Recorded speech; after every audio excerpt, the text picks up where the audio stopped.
à tous, bienvenue dans Asphalt. Aujourd'hui, place à la sportive par excellence. Vous allez pouvoir découvrir un modèle très racé qui va certainement vous surprendre. Tout de suite, c'est le sommaire de votre magazine auto. Dans cette émission plein phare sur la toute nouvelle DS3 Performance BRM chronographe, l'édition limitée a été créée en partenariat avec le célèbre horloger français. Nous parlerons de la remise en trek sur Volane qui s'est transformée en musée de l'automobile. Vous allez voir que l'histoire du rallye Monte-Carlo y est retracée entre ses murs. Et pour votre essai du mois, la dernière Honda Civic Type R. Cette nouvelle mouture marque un profond changement dans l'approche technique de chez Honda.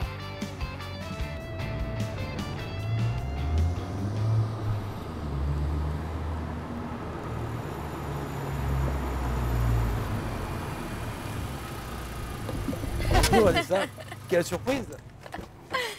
Regardez la petite bombe que je vous ai ramenée. Elle est vraiment magnifique. Hein? La Honda Civic Type R. Attention. Mais elle porte bien son logo. Hein, R. Alors, ce qu'il faut savoir, c'est qu'elle est la plus puissante, l'attraction la plus puissante du monde. Quel cadeau! C'est rien que pour vous, j'en étais sûre que vous alliez apprécier. Alors, évidemment, le look, hein, je veux dire, il n'y a rien à dire finalement. On a l'impression que c'est une voiture de compétition. On se passe de tout commentaire. Ouais. Il n'y a qu'à observer. Elle est magnifique. Et essayer. Et oui, parce qu'elle a un moteur, un sacré moteur. On va en parler après. Allez. Mais on y va vite, hein? À tout à l'heure, Jean-Pierre.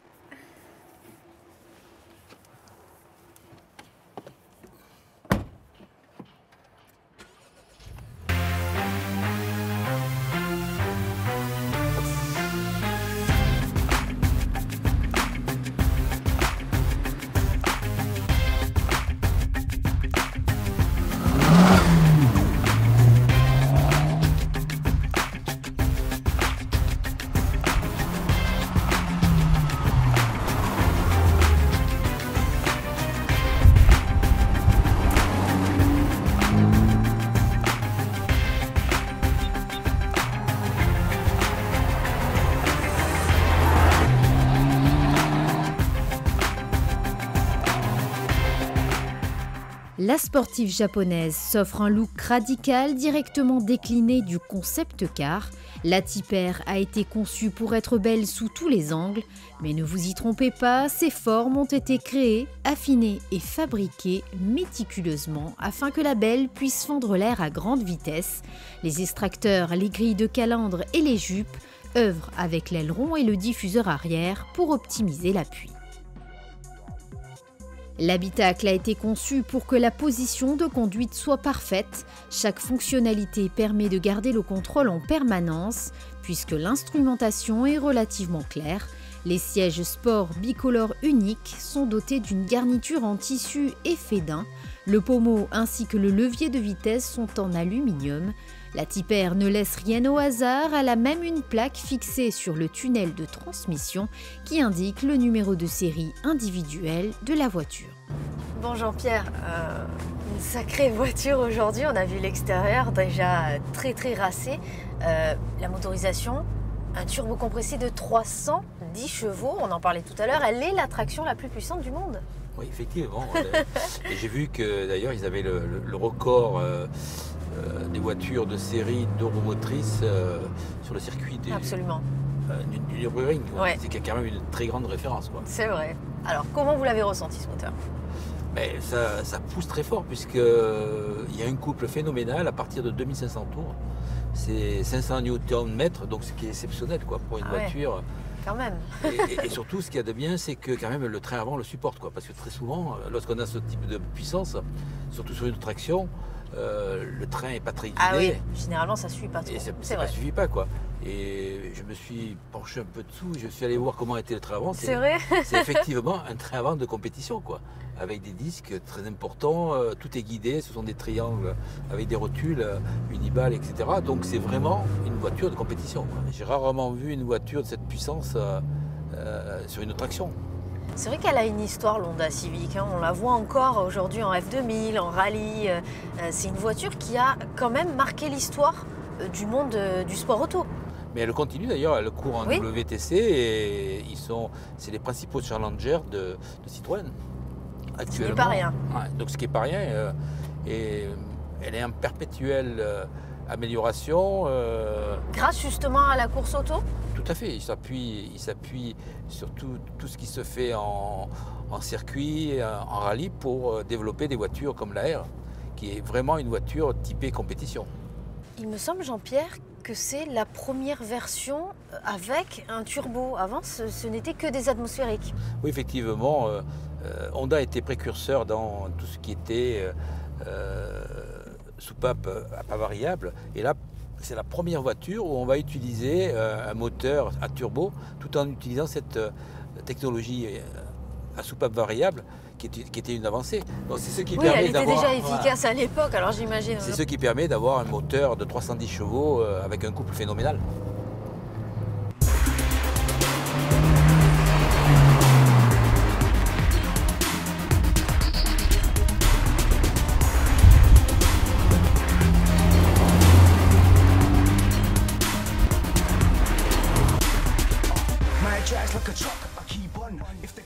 Au cœur de la nouvelle Type R, un tout nouveau moteur turbo de 2 litres à injection directe.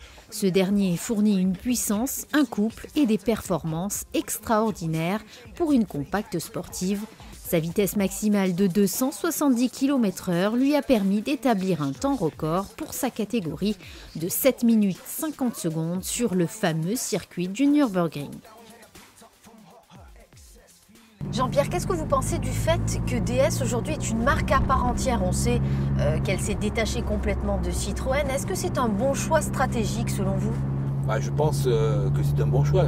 En fait, le marché de l'automobile est international et il y a des cibles qui sont certainement la Chine, puisque la Chine représente un des marchés les plus importants en matière d'automobile.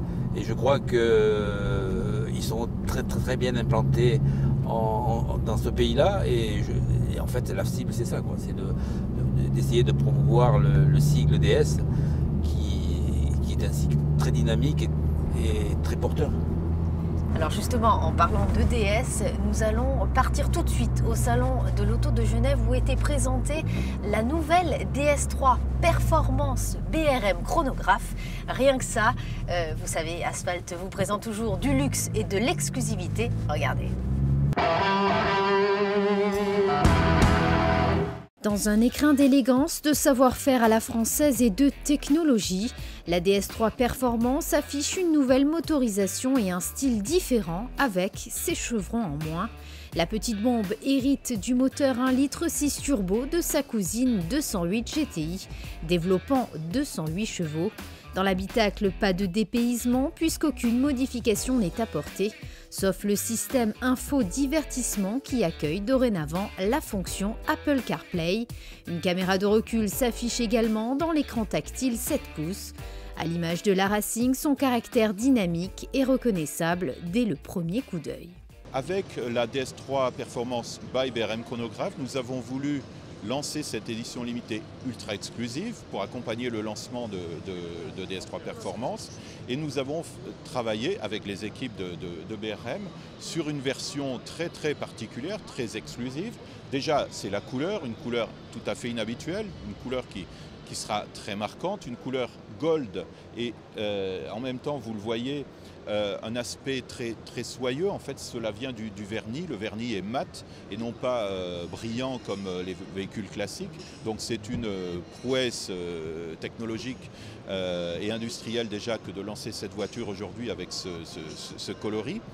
Le toit pour la sportivité, un toit noir qui se marie bien entendu très bien avec la couleur dorée, la couleur or de la carrosserie. Et bien entendu aussi à l'extérieur, toujours vous trouverez les jantes, des jantes noires brillantes totalement assorties au toit et qui donnent ce côté en même temps puissant, un peu bestial à la voiture, mais toujours dans le raffinement et dans le luxe.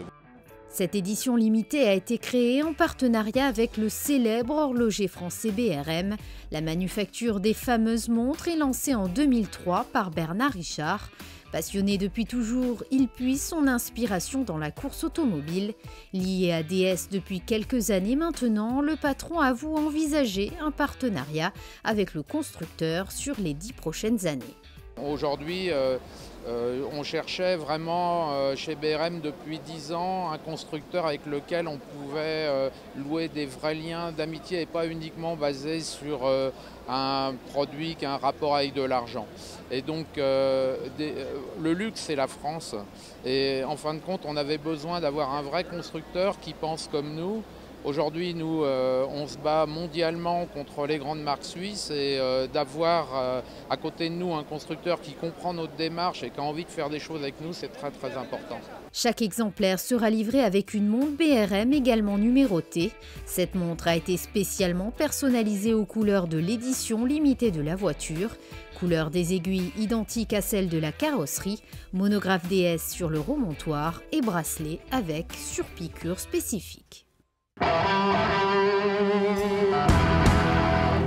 Alors on a parlé de la motorisation, on a vu l'aspect extérieur qui nous plaît beaucoup. Parlons de la tenue de route à présent. On sait qu'il y a un petit bouton rond avec écrit R+ dessus. Alors par la magie de l'électronique, la voiture passe en type course. Et oui, effectivement, ce bouton agit sur les suspensions, qu'il va durcir de 30% en plus. Ensuite, sur l'autobloquant, qui va devenir aussi bien plus performant, ainsi que sur le couple moteur, donc ce qui rend la voiture bien plus performante en matière de conduite sportive. Et on se rapproche d'ailleurs avec ce bouton de l'utilisation compétition. Alors Jean-Pierre, concrètement, ce châssis est-il bluffant? Je connais la réponse. Alors, c'est un châssis de compétition. Oui. Les trains roulants sont équipés de triangles avec des rotules de compétition. Les freins à disque sont des freins Brembo de compétition, donc on se retrouve avec des liaisons au sol de voitures de compétition, ce qui la rend aussi performante d'ailleurs.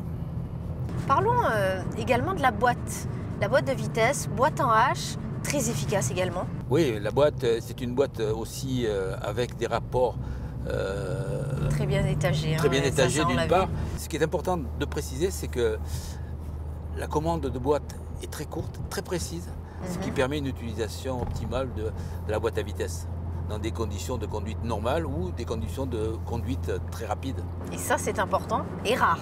Et très rare, puisqu'actuellement, on trouve des boîtes très souvent qui sont des boîtes mécanisées, automatisées. Et oui. Et les sensations sont différentes. Et on ne retrouve plus les sensations d'une vraie voiture de compétition. Un autre point aussi qui était à préciser, c'est qu'il y a un frein à main aussi mécanique, qui est aussi qui fait partie des plaisirs pour une telle voiture. Ça se perd. Et ça se perd énormément, puis c'est un élément de sécurité, puisque quand on un frein à main, comme on le sait, ça peut aussi permettre de sauver des situations, quoi. Évidemment.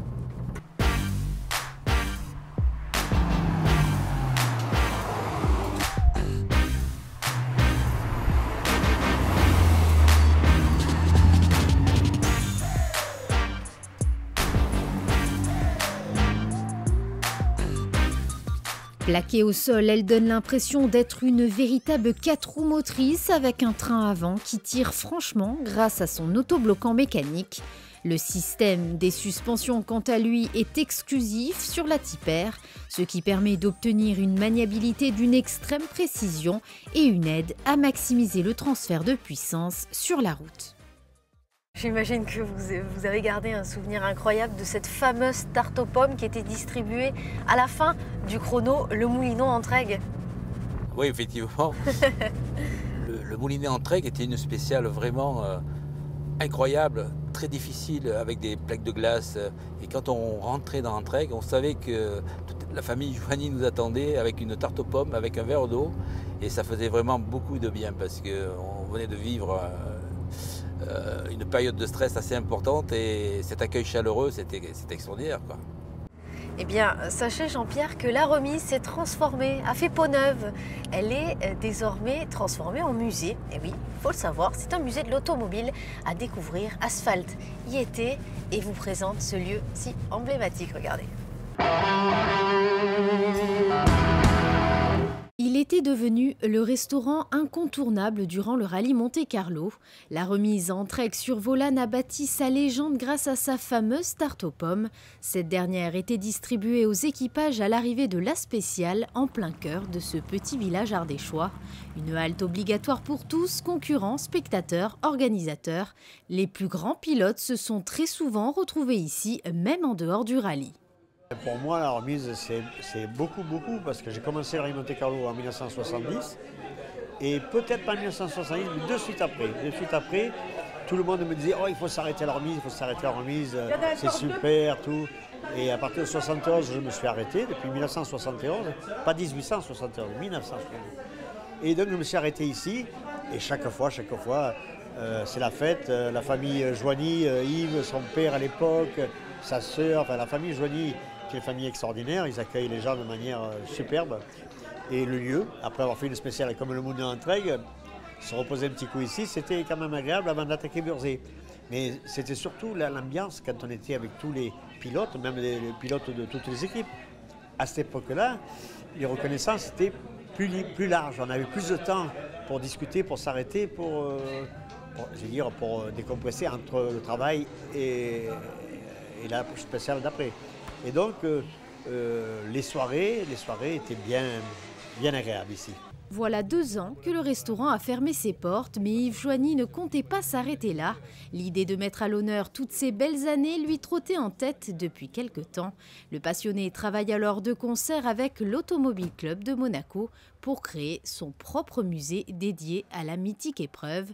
Plaques de rallye, coupures de presse, photos, films, dorénavant, l'histoire du Monte-Carlo est retranscrite dans ses moindres détails entre ses murs.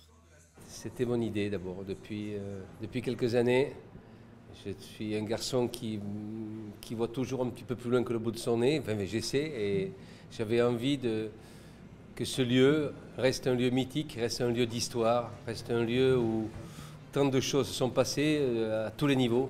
J'ai connu au niveau des relations humaines surtout, des rencontres que j'ai faites, que ce soit avec l'Automobile Club de Monaco, avec le Rallye Monte-Carlo, avec M. Ferrat, M. Trintignant, M. Pierre Brasseur, M. Dino Ventura et tant d'autres personnes qui sont inconnues ou pas inconnues. Et il y a tellement eu de liens qui sont créés depuis 50 ans. Papa est parti, maman est partie, ma soeur est partie, mon neveu est parti. Et j'ai voulu continuer. Voilà, j'ai voulu que ce lieu qui reste un lieu mythique, reste un lieu où quand on rentre, on sent de l'émotion. Et à travers les photos que j'ai mis, il y a presque 400 photos et articles. Et à travers ces photos, ces articles, je pense que les gens ressentent quelque chose. La remise continuera d'accueillir les fanatiques du rallye Monte-Carlo autour d'une table d'hôte familiale. Le musée, quant à lui, est dorénavant ouvert et est à découvrir tout au long de l'année.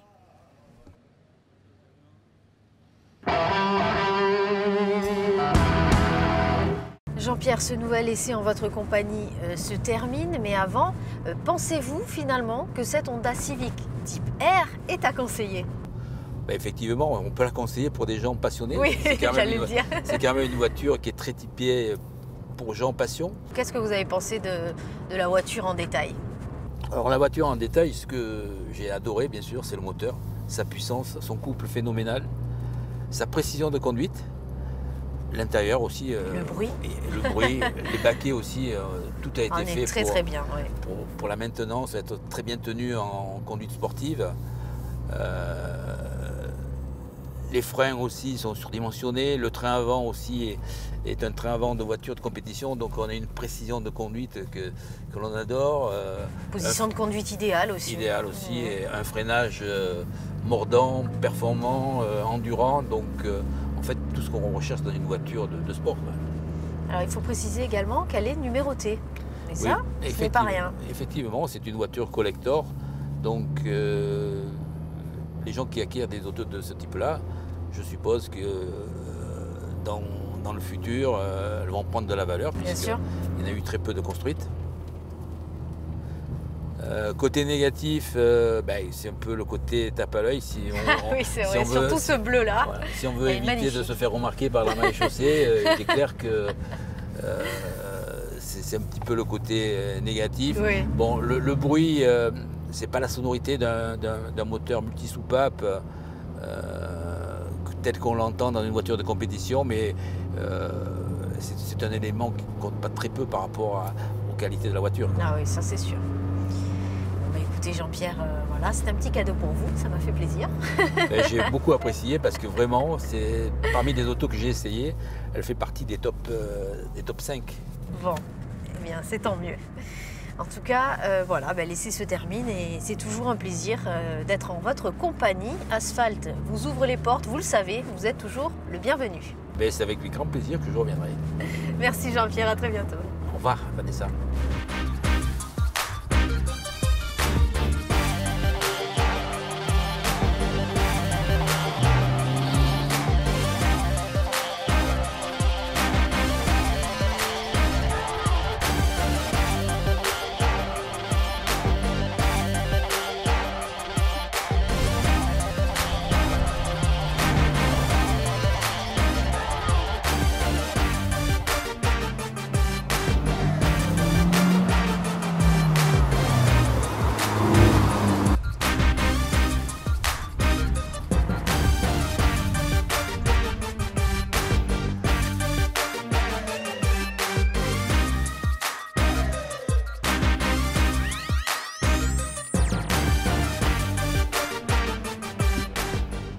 Avec ses 310 chevaux à contrôler, la Tipper ne se contente pas de se démarquer sur la route. Elle s'y accroche et ne lâche rien.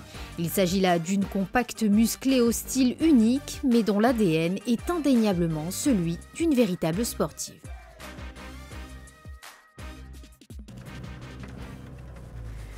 Allez voilà, Asphalt, c'est terminé. On se retrouve le mois prochain, encore avec beaucoup de surprises. Merci Jean-Pierre pour cet essai. Merci à vous, bye bye, à bientôt. À bientôt.